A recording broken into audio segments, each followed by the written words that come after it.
വണ്ടിയിൽ മരണങ്ങളും സംഭവിച്ചിട്ടുണ്ട്. സ്വാഭാവികമായിട്ടും ആത്മാക്കൾ എന്ന് പറയുന്ന കോൺസെപ്റ്റ് ഉണ്ടെന്ന് തോന്നിയിട്ടുണ്ടോ? ചിലപ്പോൾ നമ്മുടെ നല്ലതിന് വരുന്നതായിരിക്കാം, ചിലപ്പോൾ മോശപ്പെട്ട എന്തെങ്കിലും വരുന്നതിന് തടസ്സം നിൽക്കുന്നതായിരിക്കും. ഈ ജീവന്റെ വില ശരിക്കും കണ്ണുകൊണ്ട് കാണുകയും അനുഭവിക്കുകയും ചെയ്യുന്ന ഒരാളാണ് അശ്മിത. ദൈവം തന്ന ജീവൻ നമുക്ക് എടുക്കാനൊരു അധികാരമില്ല. ഞാനിവിടെ വരുമ്പോൾ, കളിക്കുളത്ത് വരുമ്പോൾ ഞാൻ ഒന്നുമല്ലായിരുന്നു. ഒന്നും പറഞ്ഞാൽ ഒന്നുമല്ലായിരുന്നു. റിക്കവറി വളരെ ബുദ്ധിമുട്ടുള്ള ഒരു കാര്യമാണ് ഈ ബേൺ ഡെത്ത് എന്ന് പറയുന്നത്. ഈ വണ്ടിയിൽ മരണങ്ങളും സംഭവിച്ചിട്ടുണ്ട്. അപ്പോൾ സ്വാഭാവികമായിട്ടും ആത്മാക്കൾ എന്ന് പറയുന്ന കോൺസെപ്റ്റ് ഉണ്ടെന്ന് തോന്നിയിട്ടുണ്ടോ? ഉണ്ടെന്ന് തോന്നിയിട്ടെന്ന് വെച്ചാൽ ചില സമയത്തൊക്കെ ഉറങ്ങുമ്പോൾ, ഇപ്പോൾ വണ്ടിയിലൊക്കെ നമ്മൾ ലോങ്ങൊക്കെ പോയി കഴിഞ്ഞാൽ വണ്ടിയിലൊക്കെ വീട് ഉറങ്ങുമ്പോൾ അങ്ങനെ തോന്നാറുണ്ട്. ചിലപ്പോൾ സ്വപ്നമാവാം, ചിലപ്പോൾ തോന്നലാവാം. എന്ത് തോന്നലാണ് ഉണ്ടാവുക? തോണ്ടണ പോലൊക്കെ തോന്നും. തോണ്ടുന്ന പോലൊക്കെ തോന്നും എല്ലായ്പ്പോഴും. ആ 2-3 വട്ടമൊക്കെ കിട്ടിയിട്ടുണ്ട്. അതുപോലെ ലോങ് പോയിട്ട് തിരിച്ചു വരുമ്പോൾ അവർ കിടന്നുറങ്ങിയത് ആ സമയത്ത് അങ്ങനെ തോന്നിയിട്ടുണ്ട്. അപ്പൊ കൂടെയുള്ള ആൾക്കാരോട് ഇത് പറയുമ്പോ എന്താ പറയാ? ഇതിനൊക്കെ തോന്നണമെന്നൊക്കെ പറയും. അവർക്കൊന്നും ഇത്തരത്തിലുള്ള എക്സ്പീരിയൻസ് ഉണ്ടാവാറില്ല. ഉണ്ടാവില്ലായിരിക്കാം. അതുപോലെ നമ്മുടെ ഇവിടുത്തെ ഒരു ഫ്രണ്ടിന് അതുപോലെ കിട്ടിയെന്ന് പറഞ്ഞിട്ട് അങ്ങനെ പറഞ്ഞിട്ടുണ്ടായിരുന്നു. അപ്പൊ ഞാനും എനിക്ക് തോന്നലാന്ന് പറഞ്ഞു. പക്ഷെ അതിൽ ചിന്തിക്കേണ്ട മറ്റൊരു കാര്യമുണ്ട്, നമ്മളാരെയും ഉപദ്രവിച്ചിട്ടല്ലല്ലോ, അതുകൊണ്ട് അവരാരും നമ്മളെ ഉപദ്രവിക്കില്ല എന്നുള്ള വിശ്വാസം. ചിലപ്പോൾ നമ്മുടെ നല്ലതിന് വരുന്നതായിരിക്കാം, ചിലപ്പോൾ മോശപ്പെട്ട എന്തെങ്കിലും വരുന്നതിന് തടസ്സം നിൽക്കുന്നതായിരിക്കും. അങ്ങനെയൊക്കെ ഞാൻ കുറെ കേട്ടിട്ടുണ്ട്. പഴമക്കാർ അങ്ങനെ കേട്ടിട്ടുണ്ട്. ഓക്കെ.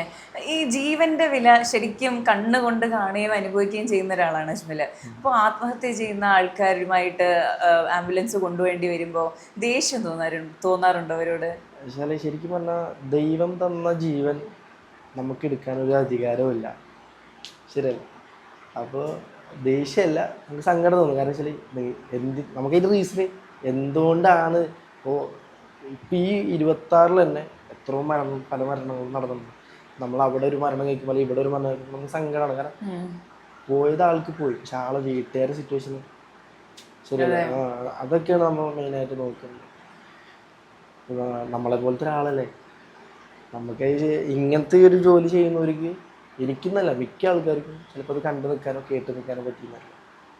അതെ, തീർച്ചയായിട്ടും. ഇവിടെ ഹൈവേയിലുണ്ടായ അപകടത്തെ പറ്റി പറഞ്ഞില്ലേ, അന്നത്തെ ഓർമ്മയൊന്ന് പങ്കുവെക്കാമോ? അന്നത്തെ ഓർമ്മ എന്ന് പറയാൻ അത്രയും ബാഡായിരുന്നു, അത്രയും അങ്ങനത്തെ സിറ്റുവേഷൻ ആയിരുന്നു. കാരണം മൊത്തം അരഞ്ഞു പോയി. ആരെങ്കിലും വിളിച്ചറിയിച്ചിട്ടാണോ അങ്ങോട്ട്? വിളിച്ചറിയിച്ചാലേ ഞങ്ങൾ ആ സമയത്ത് ഇവിടെ കിടന്ന് ഉറങ്ങുന്നുണ്ട്. പക്ഷെ ഉറങ്ങിയിട്ടില്ല, ഏകാദശിയുടെ ഡ്യൂട്ടി കഴിഞ്ഞിട്ട് വന്ന് കിടക്കുകയാണ്. അപ്പം അന്ന് ഞാൻ, മൻസൂർ അലിയൻ, പിന്നെ ഷാലു എന്ന് പറഞ്ഞ ഡ്രൈവറായിരുന്നു.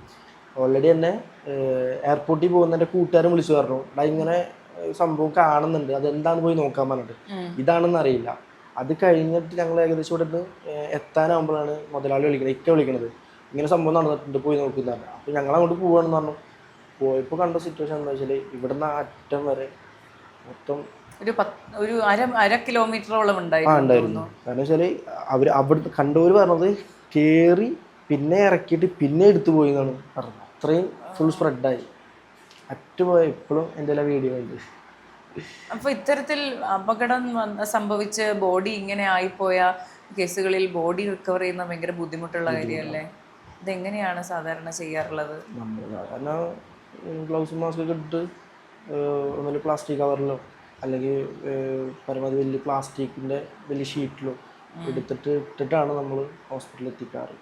ഈ കൈയും കാലും അറ്റുപോയ സംഭവങ്ങളിൽ ഇതുമായി തുന്നിച്ചേർക്കാൻ ഹോസ്പിറ്റലിൽ പോകുന്ന സംഭവങ്ങൾ ഉണ്ടായിട്ടില്ലേ? എൻ്റെ മുതലാളിക്ക് ആക്സിഡന്റ് പറ്റിയിട്ടുണ്ടോ? ആക്സിഡന്റ് അല്ല, ചെയിൻ്റെ ഇടയിൽ വെട്ടിട്ട് ഈ ഒരു പീസ് പോയി. ഓ, ഈ ഒരു പീസ് അജ്മൽ തന്നെയാണോ കൊണ്ടുപോയത്? അതെങ്ങനെയായിരുന്നു? ആള് ചെയിൻ്റെ ലൂബ് ചെയ്യായിരുന്നു ബൈക്കിൻ്റെ. അപ്പോൾ തുണി കയറിപ്പോയതാണ്. അപ്പോൾ കൈ ഉള്ളിൽ പോയിട്ട് ആൾ വലിച്ചു. അപ്പോൾ ആ പീസ് പോയി. അപ്പോൾ ആ സമയത്ത് ഞങ്ങളിവിടെ ഉണ്ട്, ആളടിയിലുണ്ട്. അത് കഴുകി നേരെ ഇവിടുന്ന് എലൈറ്റ് ഹോസ്പിറ്റലിൽ എത്തിച്ചു. മുറിഞ്ഞ വിരലുമായി പീസായിട്ട് മൊത്തം കഴുകി ഞങ്ങളൊരു തുണിയിൽ പൊതിഞ്ഞു. ഇവിടുന്ന് നേരം കഴുകാൻ അതിനുള്ളതില്ല, ആംബുലൻസിൽ തന്നെ ഇവിടുന്ന് അങ്ങോട്ട് പോയി സെറ്റായി. ശരി, ഇപ്പൊ ഓക്കെ ആയിട്ടിരിക്കുന്നു. അപ്പോൾ ഇത്തരത്തിൽ വിരലറ്റുപോയി അല്ലെങ്കിൽ കയ്യോ കാലോ ഇത്തരത്തിൽ സംഭവിച്ചു കൊണ്ടുപോകുന്ന അവയവങ്ങൾ എങ്ങനെയാണ് പ്രിസർവ് ചെയ്ത് കൊണ്ടുപോകുന്നത്? നമ്മൾ പരമാവധി അതുപോലെ നല്ല വൃത്തിയുള്ള കഴുകി വൃത്തിയുള്ള തുണിയിലോ അല്ലെങ്കിൽ ഒരു പ്ലാസ്റ്റിക് കവറിൽ ഇട്ടിട്ട് ഐസിൻ്റെ ഇതിലാണ് നമ്മൾ പരമാവധി ഇടാറ്. സമയത്ത് ഐസ് കിട്ടാതാവുമ്പോൾ അത്രയും നല്ല തണുത്ത വെള്ളം വാങ്ങിച്ചിട്ട് അങ്ങനെ ഇട്ടിട്ട് കൊണ്ട് വെച്ചാൽ അത് കട്ടായി പോയാൽ പോലും അതിനും ജീവനുണ്ട്, ആ ഒരു പീസിനും ജീവനുണ്ടാവും. അതുകൊണ്ട് കൊണ്ട് ഹോസ്പിറ്റലിൽ എത്തിച്ചു കൊടുത്താൽ മതി, ബാക്കി അവർ നോക്കിക്കോളും. നമ്മൾ ഇവിടുന്ന് ഇറങ്ങുമ്പോൾ തന്നെ വിളിച്ച് കാര്യങ്ങൾ പറയും, ഇന്നതാണ് സിറ്റുവേഷൻ, ഇന്നതാണ് കാര്യം. അപ്പോൾ നമ്മളിവിടെ ഹോസ്പിറ്റലിൽ എത്തനാട്ടി മുമ്പ് അവർ ഇതിനുള്ള എല്ലാ എക്യുപ്മെൻറ്റ്സും സെറ്റപ്പും നമുക്ക് ഫ്രണ്ടിൽ ഇട്ടുതരും. നേരെ പേഷ്യൻറ്റ് മാത്രം അവർക്ക് കൊടുത്താൽ മതി, ബാക്കി അവർ നോക്കിക്കോളും. വെച്ചാൽ കൂടുതലും ഹോസ്പിറ്റൽ സപ്പോർട്ടിൽ കുറേ ഉണ്ട്. എനിക്കൊന്നും മിക്ക അപകട സംഭവങ്ങളിലും ഇങ്ങനെയാണ്, വിളിച്ച് ഹോസ്പിറ്റലിനെ അറിയിക്കും ഇങ്ങനെ ഒരു കേസ് വരുന്നുണ്ട്. കാരണം അപ്പൊ നമുക്കവിടെ അല്ലെങ്കിൽ അത് ഇതെടുക്കുന്നുള്ള ആ ടൈം നമുക്ക് ഡിലേ ആവില്ല. നൈറ്റ് അതിനാണ് ഡിലേ ആവാതിരിക്കാനാണ് നമ്മൾ വിളിച്ചു പറഞ്ഞ കാര്യങ്ങൾ ചെയ്യുന്നത്. ഓക്കെ. ഈ ഫയർ ആക്സിഡന്റുകൾ ഡീൽ ചെയ്യേണ്ടി വന്നിട്ടുണ്ടോ? ഫയർ ആക്സിഡന്റ് ഇപ്പോഴൊന്നുമല്ല, എന്തായാലും 1-2 ഒക്കെ എടുത്തിട്ടുള്ളൂ. അതാണ് ഏറ്റവും വേദന കണ്ടു നിൽക്കേണ്ടി വന്ന സംഭവം. അതുപോലെ ഇവിടെ എല്ലാം നമ്മളെ ഏങ്ങൻ്റെ അപ്പോൾ ഇവിടുന്ന് കുറച്ച് പോകും. അപ്പോൾ ആ സമയത്ത് അതുപോലെ ഒരു ലേഡി മണ്ണെണ്ണ ഒഴിച്ചിട്ട് വീട്ടുകാരെ പേടിപ്പിച്ചതും അങ്ങനെ എന്താണ് പറഞ്ഞത്. പക്ഷെ പെട്ടെന്ന് കൈ തന്നെ അത് മേത്തേക്കായി. ആ കത്തി നിൽക്കുന്നതോട് തന്നെ എന്താ പറയുക, മൊത്തം ഓടി നടന്ന് അങ്ങനെ രീതിയായി. എന്നുവെച്ചാൽ മുടി കത്തുന്ന സ്മെല്ല്, നമ്മളെ മാംസം കത്തുന്ന സ്മെല്ല്, അല്ലാതെ കൂടി ഭയങ്കര ഒരു ബാഡ് സ്മെല്ലാണ്. അത്രയ്ക്കും ഇതാണ്. പക്ഷെ നമ്മളത് പരമാവധി നമ്മൾ എടുത്ത ഹോസ്പിറ്റൽ 80-90% മൊത്തം കത്തി നശിച്ചു. ചെല്ലുമ്പോൾ കത്തി നിൽക്കുകയായിരുന്നു. നമ്മൾ വിളിക്കുമ്പോൾ കത്തി നിൽക്കുകയുള്ളൂ. നിങ്ങൾ ചെന്ന് ഈ തീ അണച്ച് ഇവരെ രക്ഷപ്പെടുത്തി. കുറെ കഴിഞ്ഞാൽ തീ ഓട്ടോമാറ്റിക്കലി അണയും. ചിലവർ വെള്ളം കോരിക്കും, ചിലവർ മണ്ണിടും, ചിലർ തുണി ഇടും. തുണി ഇട്ട് കഴിഞ്ഞാൽ ഈ തുണി തന്നെ ഉരുകി മേത്ത് പിടിക്കും. അങ്ങനെ ഉണ്ടാവാറുണ്ട്. പരമാവധി തുണി ഇടാൻ പറയാറില്ല നമ്മൾ, വെള്ളം ഒഴിക്കും, ചിലപ്പോൾ മണ്ണിടാൻ പറയും. എനിക്കൊന്ന് മണ്ണിട്ടാലും അത് മാംസത്തിൽ ഒട്ടിപ്പിടിക്കും. വളരെ റിക്കവറി വളരെ ബുദ്ധിമുട്ടുള്ള ഒരു കാര്യമാണ് ഈ ബേൺ ഡെത്ത് എന്ന് പറയുന്നത്. അതുപോലെ ഈ വെള്ളത്തിൽ വീടുണ്ടായ അപകടങ്ങൾ കാരണം ഇവിടെ തൊട്ടപ്പുറത്ത് ബീച്ചാണല്ലോ. യെസ്. അതിൽ ഏതെങ്കിലും ഒരു അനുഭവം പറയാമോ? അതില് പറയാൻ അതുപോലെ ഇപ്പല്ല, കുറച്ച് നാൾ മുമ്പ് 2 പേര് പോയിരുന്നു. അപ്പോൾ നമ്മളെടുത്തത് അതിൽ ഒരുത്തനെ മാത്രമേ എനിക്ക് രക്ഷിക്കാൻ പറ്റുള്ളൂ, അടുത്ത് മരിച്ചു. രണ്ടാമത്തെ ആളെ എടുക്കുമ്പോൾ അയാൾക്ക് ജീവൻ ഉണ്ടായിരുന്നു? ഇല്ല. മറ്റൊരാൾക്ക് ചെറിയൊരു പൾസ് ഉണ്ടായിരുന്നു. അപ്പോൾ നമ്മൾ അപ്പോൾ തന്നെ 2 ആൾക്ക് CPR കൊടുത്തു. മറ്റാൾക്ക് പൾസുള്ള ആൾക്ക് CPR കൊടുത്തപ്പോൾ ആൾ പെട്ടെന്ന് വൊമിറ്റ് ചെയ്തു, വാട്ടർ വൊമിറ്റ് ചെയ്തു, വെള്ളം വൊമിറ്റ് ചെയ്തു. അപ്പോൾ ആൾ പെട്ടെന്ന് നമ്മൾ ഇവിടെ തൊട്ടപ്പുറത്തെ ഹോസ്പിറ്റലിൽ 2 ആളെ കണ്ടെന്ന് എത്തിച്ചു. അവർ പറഞ്ഞു ഇവിടെ എടുക്കൂല, വെച്ചാൽ അവിടുത്തെ എക്യുപ്മെൻറ്റ്സ് ഇല്ല. നമ്മളപ്പോൾ തന്നെ വേറൊരു ഹോസ്പിറ്റലിലേക്ക് മാറ്റി. ഒരാൾ മാത്രം രക്ഷപ്പെട്ടുള്ളൂ, മറ്റാൾ വെച്ചു. അതെ, CPR കൊടുത്ത് രക്ഷപ്പെടുത്തിയ സംഭവം ഉണ്ടായിട്ടുണ്ട് ഇവിടെ അടുത്ത്. നമ്മൾ നേരത്തെ സംസാരിച്ചപ്പോൾ പറയുന്നുണ്ടായിരുന്നു. നമ്മൾ തൊട്ടപ്പുറത്ത് അതവൻ്റെ തൂങ്ങി മരിച്ചിട്ട് ആൾക്ക് CPR കൊടുത്തപ്പോൾ ആൾക്ക് തണുത്തിട്ടില്ല എന്നാൽ ചൂടുകൊണ്ട് അങ്ങനെ നമ്മൾ കൊടുത്തതാണ്. കൊടുത്തിട്ട് ചെറുതായിട്ട് ആൾക്ക് പൾസെടുത്ത് ആ ഒരു ബ്രീത്തിങ് വന്നപ്പോൾ നമ്മൾ അപ്പം തന്നെ ഹോസ്പിറ്റലിലേക്ക് മാറ്റി. സഡൻലി അപ്പം തന്നെ മാറ്റി, രക്ഷപ്പെട്ടു അദ്ദേഹം. ഈ മരണം പോലെ തന്നെ ആംബുലൻസുകളിൽ എപ്പോഴും സംഭവിക്കുന്ന ഒന്നാണ് ജനനം. ജനനം കണ്ടിട്ടുണ്ടോ? ജനനം കണ്ടിട്ടുണ്ടോ ചോദിച്ചാൽ ആംബുലൻസിൽ പ്രസവിച്ച സംഭവം ഇല്ല. കാരണം പ്രഗ്നന്റ് കേസുകൾ കൊണ്ടുപോയിട്ടുണ്ട്. ഇപ്പോൾ വെള്ളം പോകുന്ന അല്ലെങ്കിൽ ബ്ലീഡിങ് ആയിട്ടുള്ള. ഇപ്പം അടുത്ത് പോലും അവർക്ക് വീട്ടിലോട്ട് വഴിയില്ല, നല്ല മഴയാണ്, രാത്രിയാണ്, അവർ വീട്ടിലോട്ട് വഴിയില്ല. അപ്പോൾ നമ്മളിൽ ഒന്നുകൂടെ വലിയ വണ്ടി ഉണ്ട്, ചെറുവണ്ടി ഉണ്ട്. അപ്പോൾ അവർക്ക് വീട്ടിലോട്ട് ചെറുവണ്ടി വിട്ടിട്ട് ഹൈവേയിൽ എത്തിയിട്ട് വേണം വലിയ വണ്ടിയിൽ കയറ്റി കൊണ്ടുവന്നു. ഇവിടുന്ന് ഏകദേശം ഒരു 9 കിലോമീറ്റർ അപ്പുറത്താണ്. അപ്പോൾ എൻ്റെ ഇൻസ്റ്റയിൽ നമ്പർ ആയിട്ട് വിളിച്ചാട്ടോ. അപ്പോൾ എന്നോട് പറഞ്ഞു ഇങ്ങനെ സംഭവമാണ്, എൻ്റെ നല്ല കാര്യം പറഞ്ഞു. അങ്ങനെ കുഴപ്പമില്ല, ഞാൻ വരാമെന്ന് പറഞ്ഞു. ഞാൻ അങ്ങോട്ട് ചോദിച്ചു വലിയ വണ്ടി വേണോ ചെറുവണ്ടി വേണോ ചോദിച്ചു. പറഞ്ഞു പ്രഗ്നൻ്റ് ആണ്, വലിയ വണ്ടി വേണമെന്ന്. അപ്പോഴാണ് അവർ പറയുന്നത് ചെറുവണ്ടി അങ്ങോട്ട് കയറില്ല, അല്ല വലിയ വണ്ടി അങ്ങോട്ട് കയറില്ല, ചെറുവണ്ടി അങ്ങോട്ട് കയറുള്ളൂ. പക്ഷേ ചെറുവണ്ടി വിട്ടാൽ പോലെ വലിയ വണ്ടി. ഇല്ല നമുക്ക് റൂട്ടിൽ നിന്ന് മാറ്റി കയറ്റാമെന്ന് നമുക്ക് ഞാൻ പറഞ്ഞു എന്നാൽ ഓക്കെ. അപ്പോൾ ശ്രീനാഥനായിട്ട് പയ്യനുണ്ടായിരുന്നു, അവൻ പറഞ്ഞു നമുക്കിത് അങ്ങനെ ചെയ്യാം, റിസ്ക് എടുക്കണ്ടെന്ന് പറഞ്ഞു. അങ്ങനെ അവൻ ചെറുവണ്ടി എടുത്ത് ആദ്യം പോയി ലൊക്കേഷനൊക്കെ ഇട്ടെന്ന് അങ്ങോട്ട് പോയി. ഞാനും വേറൊരുത്തനും വലിയ വണ്ടിയും കൊണ്ട് പോയിട്ട് മാറ്റി കയറ്റി കൊണ്ടാക്കി. പക്ഷേ വെള്ളം പോയിട്ടുണ്ടായിരുന്നു. അപ്പോൾ ചാവക്കാട് താലൂക്കിലേക്ക് മാറ്റിയത്. ചാവക്കാട് താലൂക്കിലേക്ക് അവർ പറഞ്ഞു ഇവിടെ ഇച്ചിരി ബുദ്ധിമുട്ടാണ്, നേരെ മെഡിക്കൽ കോളേജ് കൊണ്ടുപോകാൻ പറഞ്ഞു. നേരെ അങ്ങോട്ട് മെഡിക്കൽ കോളേജ് കൊണ്ടുപോയി. ഇപ്പോൾ അമ്മയും കൊച്ചൊക്കെ സേഫാണ്. അവർ വിളിച്ചിട്ടുണ്ടായിരുന്നു ഒരു 6-7 ദിവസം കഴിഞ്ഞിട്ട് വിളിച്ചിട്ടുണ്ടായിരുന്നു. വീട്ടിലെത്തിയത് എനിക്ക് കാണാൻ പോകാൻ പറ്റിയിട്ടില്ല, ഇതുവരെ പോകാൻ പറ്റിയിട്ടില്ല. അതെ, ഈ എനിക്ക് തോന്നുന്നു ബർത്തിന് ശേഷം, ജനനശേഷം പിഞ്ചു കുഞ്ഞുങ്ങളുമായിട്ട് NICU സർവീസുള്ള സൗകര്യങ്ങളുള്ള വലിയ ആശുപത്രിയിലേക്ക് കൊണ്ടുപോകുന്ന യാത്രയും ഇതിൽ ഉൾപ്പെടുന്നുണ്ട്. അത്തരത്തിൽ കൊണ്ടുപോയി ഏറ്റവും പ്രായം കുറഞ്ഞ കുഞ്ഞ് ഏതാണ്? ഒരു 9 മാസം. 9 മാസം പ്രായമുള്ള കുഞ്ഞിനെ അമ്മയും ഒപ്പം ഉണ്ടായിരുന്നോ? അമ്മ ഉണ്ടായിരുന്നു. എവിടേക്കാണ് കൊണ്ടുപോയത്? തൃശ്ശൂർക്കല്ല, ജില്ലാ ഹോസ്പിറ്റൽ. അവിടെ തന്നെ ആയിരുന്നു കൊച്ചിനെ. മൊത്തം നീല കളർ ഓടിയിട്ടുണ്ടായിരുന്നു കൊച്ചിനെ. അപ്പം അത് എന്താണ് അതിൻ്റെ റീസൺ അറിയാവുന്നത്. അപ്പോൾ ഫീഡിങ് എന്തോ ഉള്ളിലെന്തോ ചെറുതായിട്ട് കുടുങ്ങിയിരിക്കുന്ന പോലെ എന്നാണ് പറഞ്ഞത്. എനിക്ക് കറക്റ്റായിട്ട് അറിയില്ലായിരുന്നു. ആ സമയത്തൊക്കെ വർഷങ്ങളായി, എൻ്റെ 5 വർഷമൊക്കെ ആയിട്ടുണ്ടാവും. രക്ഷപ്പെടുത്തി. രക്ഷപ്പെടുത്തി. കൊച്ചുങ്ങൾക്ക് കൂടുതലും ഫിക്സ് അടിച്ചിട്ടാണ് നമ്മൾ വിളിക്കാറ്. കൂടുതലും 5 വയസ്സിന് താഴെയുള്ള കുട്ടികൾക്ക് ഫിക്സ് അടിച്ചിട്ട് കൂടുതലും വിളിക്കാറുണ്ട്.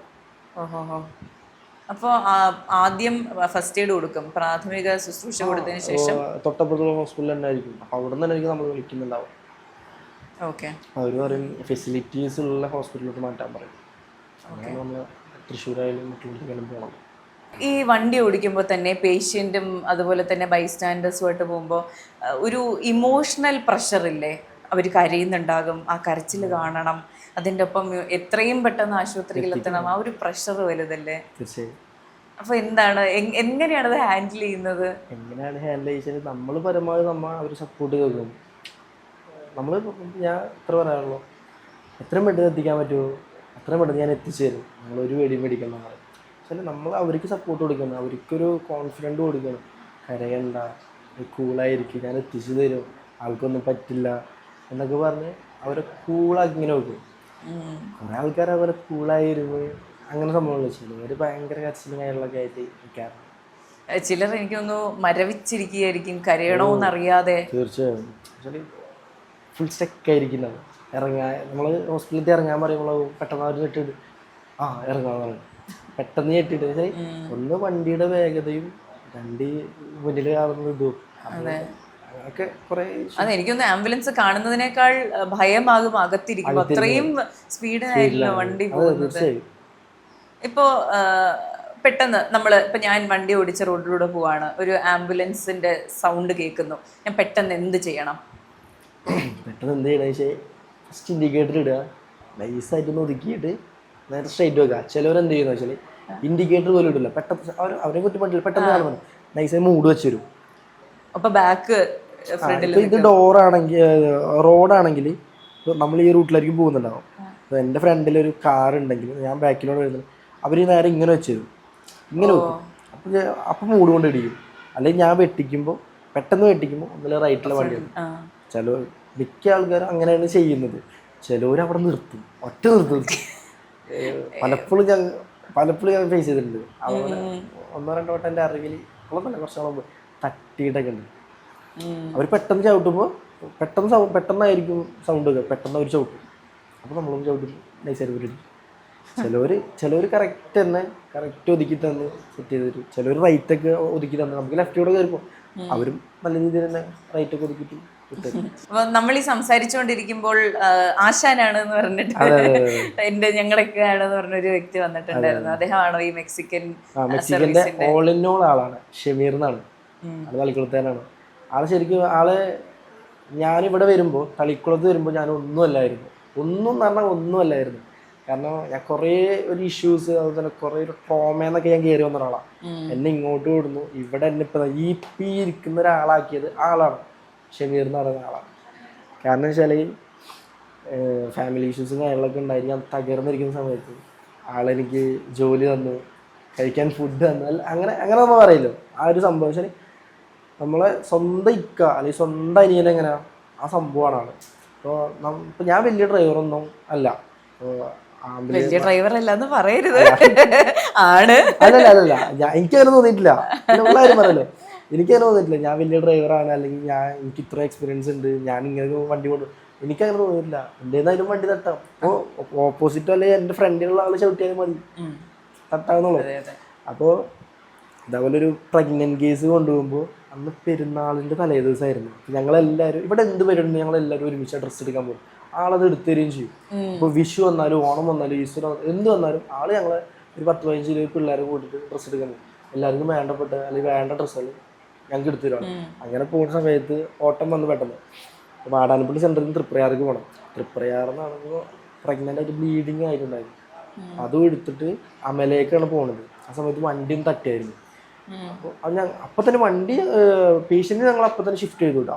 അവരെ വിട്ടു. എന്നിട്ട് ഞാൻ ഇക്കാനെ വിളിച്ച് പറഞ്ഞിപ്പോൾ അങ്ങനെ സംഭവം ഉണ്ട്. മറ്റേ ഏകദേശം ഫ്രണ്ട് മൊത്തം പോയിരുന്നേ. എൻ്റെ കാലയുടെ കയ്യിലുള്ളിൽ വിട്ടു. ചെറുവണ്ടിയായിരുന്നു. അപ്പോൾ വേറെ ഒരുത്തും വന്ന് ഡോറ് തുറന്നിട്ട് എന്നെ പുറത്തിറക്കിയത്. ഞാൻ ഇക്കാനെ വിളിച്ച് പറഞ്ഞാൽ ഇക്ക കാരണം അപ്പം ഞാനിപ്പോൾ വരാം, അത് എന്തെങ്കിലും ചായ കുടിച്ച് നിൽക്കുന്നതായിരുന്നു. അപ്പോൾ ഇവിടെ കോമ്പറ്റീഷനാണ് മെയിനായിട്ട്.